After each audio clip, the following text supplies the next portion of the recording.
Good evening, Bahamas. Coming up tonight on our news.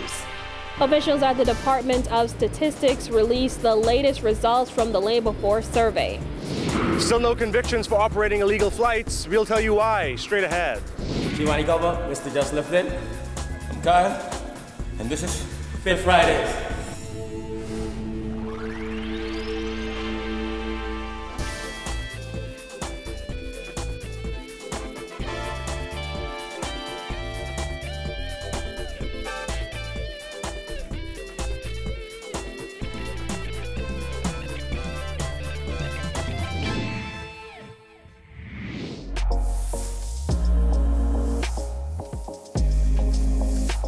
Our news is brought to you by Alive.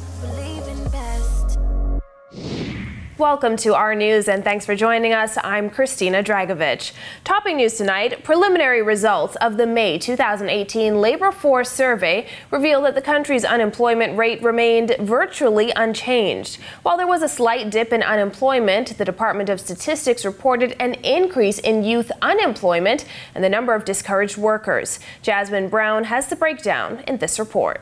Officials heard the department delivering good and bad news based on the preliminary results. And the good news is that since November 2017, employment has increased by 2.2%. The results were based on information compiled during the period April 29th to May 5th. Department of Statistics senior statistician Cipriana Winters revealed that since November 2017, employment has increased by 4,525 people. That's a 2.2% increase from 203,730 last November to 208,255 people in May 2018. Among the total employed labor force, there were more men than women, 107,815 to 100,400. Additionally, in all the islands surveyed except Abaco, men were higher in numbers among the unemployed labor force. As it relates to the unemployment rate, that survey revealed that there was no significant change. In November, the national unemployment rate stood at 10.1%, and in May it dropped by 1% to 10% flat. Two of the three most populated islands that were surveyed experienced increases in their unemployment rates, and one experienced a decline. The rate in Grand Bahama was 12.4% and Abaco 10.7%. In contrast, New Providence unemployment rate declined from 10.6% in November 2017 to 10% in May 2018. And the trend of youth unemployment continued to be considerably higher than other age groups. Unemployment among 15 to 24-year-olds increased from 22.1% in November 2017 to 24.1% in May 2018. Another category that saw an increase was discouraged workers. That category increased by 6.9% over the 6-month period. This group accounts for people who have not looked for work because they believe no jobs are available. New Providence and Grand Bahama experienced increases in the number of discouraged workers, 7.3% and 2.5% respectively. However, discouraged workers in Abaco declined by 2.7%. Now, despite being pressed, officials could not give a detailed breakdown of the numbers today as they insisted they are still working on them. They insisted a more detailed report will be released in September. Reporting for our news, I'm Jasmine Brown.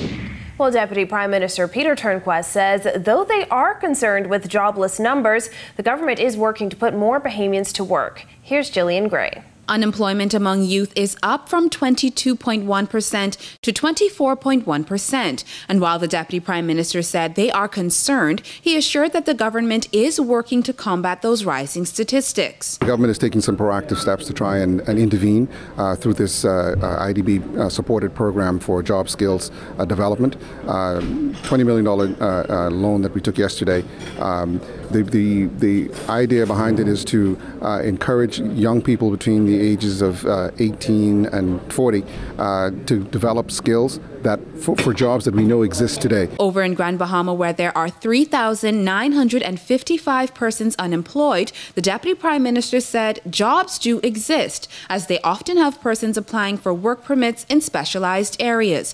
The problem, he said, is that Bahamians do not have the skills to fill those positions. Turnquest said the situation in Grand Bahama is unacceptable and guaranteed that there are several projects coming on stream to combat that problem. Now, while the Deputy Prime Minister was tight-lipped as to what updates took place with that Oban Energies deal, he did say that Grand Bahama can look forward to an update on the Our Lukaya project. We've put some timelines, let me put it like that. We've put some timelines on the negotiations with respect to that.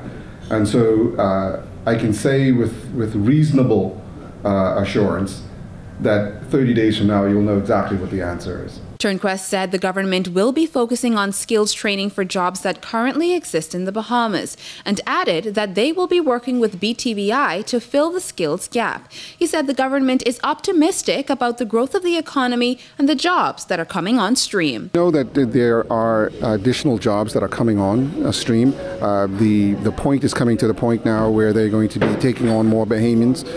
The Bahamar is up and running, and they continue to be a productive employer in the economy. And so we hope that through all of the activity that is happening, both in the tourism sector as well as in the construction sector, that we will start to see some meaningful change in these statistics. Turnquest said they know how dire the need is for a boost in Grand Bahama, so they are ready to do whatever is needed. When asked how soon persons could begin to see a change, Turnquest said this. Well, my crystal ball tells me soon, but I don't know. Reporting for Our News, I'm Jillian Gray.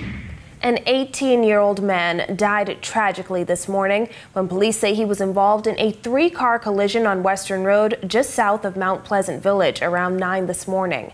Head of the Police Traffic Division, Chief Superintendent Craig Stubbs, gave these details on the scene.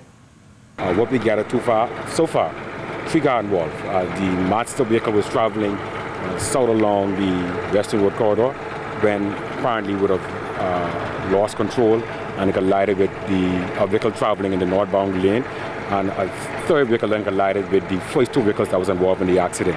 The 2 female drivers of the second and third vehicle, they were since transported to PMH with non-life-threatening injuries. Medical personnel from the Lyford Key Clinic responded and performed CPR on the young man, but he was pronounced dead.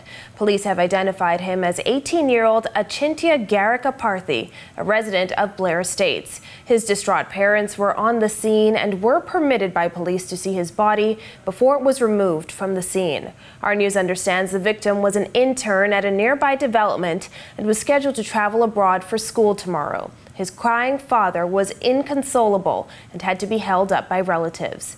Meanwhile, Stubbs says one of the female drivers was treated in hospital for facial injuries.